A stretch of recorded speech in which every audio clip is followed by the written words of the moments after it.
আসসালামু আলাইকুম। অ্যাসার্টিভ কমিউনিকেশনের অনেক গুরুত্বপূর্ণ একটি ধাপ হচ্ছে না বলতে পারা।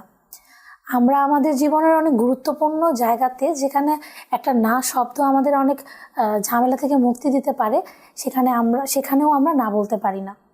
কারণ আমরা মূলত না বলাটা শিখি না, বা হয়তো বা আমাদেরকে শেখানো হয় যে না বলাটা বোধের মধ্যে পড়ে না।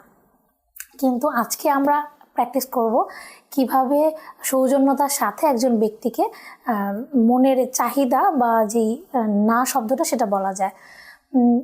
আপনি যে ব্যক্তিকে না বলতে চান, আপনি তার চোখের দিকে তাকাবেন, আপনার গলার স্বর উঁচু করে দৃঢ়তার সাথে তাকে বলবেন, তার কথা শুনবেন এবং তার কথাগুলো শুনে সেটা মেনে নিয়ে স্বীকার করে নেবেন। তারপর আপনি কেন তাকে সাহায্য করতে পারছেন না সে ব্যাপারে তাকে ব্যাখ্যা প্রদান করবেন। এই আলোচনার সময় আপনি না শব্দটা সরাসরি ব্যবহার করবেন। যেমন আপনি বলতে পারেন যে আমি এই কাজটা এভাবে করতে চাচ্ছি না, বা আমি এটা করতে পারবো না।